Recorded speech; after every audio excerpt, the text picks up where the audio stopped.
Parlons de l'acquisition de clients, qui est un des thèmes principaux à connaître dans une entreprise. Quand on devient entrepreneur, la première des questions qui se posent finalement, c'est: OK, il me faut des clients, comment je les trouve? Où est-ce que je les trouve? Et ici, en fait, il y a 2 pans complets du marketing qui sont totalement à distinguer. Et on va voir ça aujourd'hui, vous montrer tout ce qui existe dans le domaine de l'acquisition client. Il n'y a pas tant de choses que ça, c'est la bonne nouvelle. Par contre, vous montrer aussi que la plupart du temps, vous faites que les trucs qui sont basés sur une forme d'espoir plutôt que faire des choses qui sont logiques, proactives et extrêmement efficaces. On va parler de robinet de clients même, c'est pour dire. L'idée, c'est que là, j'enregistre cette vidéo, on est en plein mois de mai. Aucun paysagiste n'a de problème pour acquérir des clients au mois de mai. Il y a de la demande naturelle, on vous appelle, vous avez mis un panneau sur un chantier, votre camion il est passé avec votre flocage ou vous avez eu un bon bouche à oreille, bon, bah, les carnets sont pleins. C'est très facile. Par contre, on voit très vite arriver dans un mois et demi, juillet-août, période beaucoup plus creuse, et puis on va voir arriver tranquillement l'hiver avec son jusqu'à octobre ça va, mais novembre, décembre, janvier, février, en général plutôt calmos. Si je ne sais pas aller trouver des clients, si je ne sais pas m'y prendre un peu à l'avance, alors je vais me retrouver avec une entreprise qui est en dents de scie en permanence. Et c'est exactement ça qu'on va voir aujourd'hui, comment éviter ça à tous les coups. Alors, il y a 2 parties dans le marketing, 2 grands pans. La première partie du marketing, nous on l'appelle le marketing de l'espoir. Alors c'est quoi le marketing de l'espoir? C'est celui que tu fais. Celui que tu fais, il est fait de bouche à oreille, word of mouth, comme on dit en anglais, je ne le savais même pas. Bref, bouche à oreille, ici. Tout ce qui est pub télé, pub radio, site internet, tout ce qui est affiche chez les commerçants, tout ce qui est carte de visite, tout ce qui est flyer, ce que tu peux, que tu peux, que tu peux distribuer, faire distribuer, tout ce qui est mettre ton logo quelque part sur, je sais pas, le maillot d'une équipe de foot ou peu importe, sur ton camion, etc., etc. Alors attention, je ne dis pas que tout ça ne marche pas. Je dis juste que ici, on va mettre son logo quelque part, on va mettre sur ses réseaux sociaux, je sais pas quoi, des publications et tout ça, et on va attendre que les clients nous appellent. Donc c'est pour ça que c'est l'espoir, on va espérer que les gens nous appellent. L'autre partie du marketing, qui est beaucoup plus efficace, c'est le marketing proactif. Donc ici, on va avoir une démarche qui est beaucoup plus volontariste pour aller générer de nouveaux leads. Ce qu'on appelle les leads, c'est les prospects. Voilà, on utilise toujours les mots un peu anglais, mais excusez pour ça. Ici, c'est une approche qu'on va maîtriser. En fait, quand on sait faire ça, quand on apprend à faire ça, on va avoir la main sur le robinet. On ouvre l'eau, on ferme l'eau. Et on choisit même le flux. Est-ce que je veux un flux constant de clients? Est-ce que je veux des grandes rentrées de clients? Est-ce que je veux plus de clients en ce moment parce que j'en ai pas besoin? C'est vraiment nous qui choisissons d'ouvrir ou de fermer. Alors bien sûr, on n'empêchera jamais le marketing de l'espoir de fonctionner, tant mieux. Ça veut dire qu'il y a quelque chose qui fonctionne un peu malgré nous, le bouche-oreille par exemple. Mais le bouche-oreille, par exemple, pour reprendre ce thème-là, parce que énormément d'entreprises nous disent, bah, moi, le bouche-oreille est très bon, je bosse avec ça et tout ça. Quand on creuse un peu dans les chiffres, on se rend compte qu'il y a énormément de faiblesses et surtout que c'est vraiment en dents de scie. Le bouche-oreille, tu n'as pas son numéro de téléphone. Tu ne peux pas l'appeler demain pour lui dire, écoute mon pote, ramène-moi des clients, c'est bon, j'en ai pas assez en ce moment. Ou le plan de charge, il est bon pour les 15 prochains jours, mais je ne sais pas ce que je vais faire à la fin du mois. Donc, on est bien d'accord, cet espoir-là, le problème, c'est qu'on ne maîtrise pas. Le marketing de l'espoir, c'est le piège absolu à éviter si tu ne fais que ça. Encore une fois, tant mieux, il existe, il fonctionne sans nous, la plupart du temps, avec très peu d'actions, mais par contre, il est imprévisible. Tu auras forcément des résultats inconstants, difficiles à reproduire. Si demain tu bases tout sur le bouche à oreille et que tu veux grossir et que tu fais une deuxième équipe, une troisième équipe, il va falloir être un peu plus solide que ça sur l'acquisition. Parce que quand tu as 3 équipes à payer et que bah, d'un seul coup tu as un gros creux et que tu sais pas quoi faire et que les mecs, ça fait 4 fois qu'ils rangent l'atelier, 18 fois ils nettoient les camions, bon, au bout d'un moment, c'est pas suffisant. Donc, on va vite vers des volumes insuffisants en fait. C'est vraiment le problème. Et le truc, c'est que on n'a pas de contrôle. Comme on n'a pas de maîtrise de processus pour trouver les prospects et les faire devenir clients, ça ce sera la technique de vente, alors on a un gros problème en fait. On a un gros problème. Euh, Ça repose sur la chance. Alors, j'ai mis l'exemple des flyers, et ça c'est important parce que les flyers, aujourd'hui en France, ont un résultat compris entre 1% de retour et 0,03%. Donc la moyenne est à 0,5%. Tu distribues 1000 flyers, tu as la chance d'avoir peut-être 5 prospects, j'ai pas dit clients, qui vont te rappeler. Ouais, ça fait pas des clients, ça, on est d'accord. Après, il faut être bon en offre irrésistible, il faut être bon en différenciation, il faut être bon en technique de vente pour en faire des clients. Et on fera pas les 5 en plus. Dans le meilleur des cas, on aura deux trois clients pour 1000. Donc, on va se dire, c'est cool, si je fais 5000, eh ben, du coup, je vais avoir forcément 5 fois 5, 25 prospects. Si je suis pas trop mauvais, j'aurai 10-12 clients. Ça peut valoir le coup dit comme ça. Sauf qu'en fait, ça ne marche pas comme ça. Des fois, tu vas distribuer 1000 et tu auras 10 personnes qui vont t'appeler. Plutôt cool, plutôt bon résultat. L'autre fois, tu vas distribuer 5000 et tu auras zéro. Bah oui, parce qu'en fait, c'est totalement imprévisible ce truc-là. Si on tombe dans la mauvaise période, dans le machin, dans le truc, on est complètement banané avec ce truc-là. Donc, c'est vraiment une connerie en fait. Le marketing de l'espoir, c'est une diffusion passive. Tu ne choisis pas ton bouche à oreille. En plus, des fois, c'est non sollicité, c'est-à-dire que comme tu n'as pas d'autres solutions et que les clients sont précieux, tu peux prendre n'importe qui. Des fois, tu te dis, ce client-là, ça va être un chiant, mais je le prends quand même parce que j'ai besoin de bosser ou de faire bosser l'équipe. Flyer distribué sans stratégie, on vient d'en parler. Même tout ce qui est site internet, hein, je ne te souhaite pas d'avoir à payer un site internet à 5 ou 10 000 balles. On a eu des exemples où les gens se font profondément arnaquer. Aujourd'hui, nous, on fait des sites internet gratuitement. Voilà, suffisant et gratuitement. Mais par contre, si ce site internet que tu as est beau, il est machin, il est tout ce que tu veux, il est bien placé dans les recherches, super. Mais s'il n'a pas de système de capture des coordonnées, t'es mort. C'est une vitrine qui est simple. Tant que ton client il ne fait pas une recherche et qu'il ne clique pas dessus parce que tu es premier ou deuxième ou troisième de la recherche, parce que on t'a vendu qu'il fallait faire du SEO, du placement Google, etc., t'es mort. Donc voilà. Alors, l'avantage du site, quand tu mets de la pub dessus et qu'il remonte dans les recherches, l'avantage, c'est que quelqu'un va taper, je recherche un paysagiste sur Amiens, et du coup, si tu as payé, bah, c'est le tien qui passe en premier, donc il y a de grandes chances qu'il t'appelle. Ça, c'est vrai. Mais il y a quand même toujours un espoir que bah, ton site séduise, qu'il soit suffisamment ci, suffisamment ça, selon le client, etc. En plus, les sites internet sont des sites de vitrine, c'est toujours très mal fait, parce que ça parle rarement des clients aux clients par les clients. Donc c'est souvent très mal fait en plus. Réseaux sociaux sans objectif, c'est la même chose, on est dans l'espoir pur. Je vois beaucoup de gens qui me disent: ah, mais moi je publie sur Instagram, je publie sur Facebook et tout ça. Ok, qu'est-ce que tu as comme résultat? Pas grand-chose. Oui, des fois on m'appelle, 5-6 fois dans le mois on m'appelle. Oui, ça fait des clients. Non, souvent c'est des curieux qui posent des questions. Bon, tu as autre chose à faire en fait. Chez les réseaux sociaux, comme partout, en fait, si on le fait avec une stratégie de collecte des coordonnées des gens et de rappel des gens, c'est OK, on n'est plus dans l'espoir. Si on reste dans une publication simple, en fait, c'est de l'espoir, ça ne marche pas. Ça n'a aucun intérêt. Ou mal, en tout cas, ça marche très mal.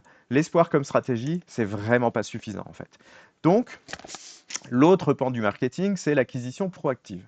Ici, on va construire des systèmes délibérés, c'est-à-dire des mécanismes prévisibles où on va aller trouver les clients et on va nous-mêmes les contacter. Et c'est nous qui allons faire la démarche. Du coup, on aura un volume élevé de clients. L'avantage, c'est qu'on va mesurer, c'est totalement mesurable. Donc, dès l'instant qu'une action fonctionne, on va pouvoir la multiplier, la démultiplier, la déléguer, etc., pour avoir toujours un volume de clients suffisant pour notre entreprise. Un volume de prospects déjà d'abord, et ensuite un volume de clients.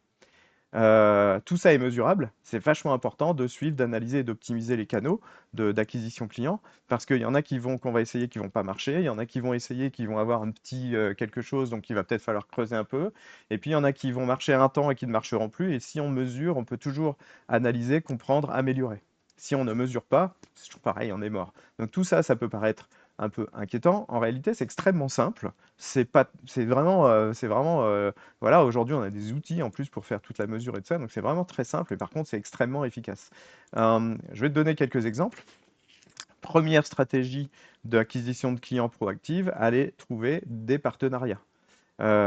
Des entreprises complémentaires, par exemple, si tu es paysagiste pur, tu fais créer un entretien, il faut que tu aies des piscinistes, des agents de immobilier, des architectes, il faut que tu sois avec des constructeurs de maisons, il faut que tu sois avec des plombiers, des charpentiers, des maçons, etc., etc. Tous les gens qui vont déjà chez tes clients, dont tu peux utiliser finalement le fichier client à ton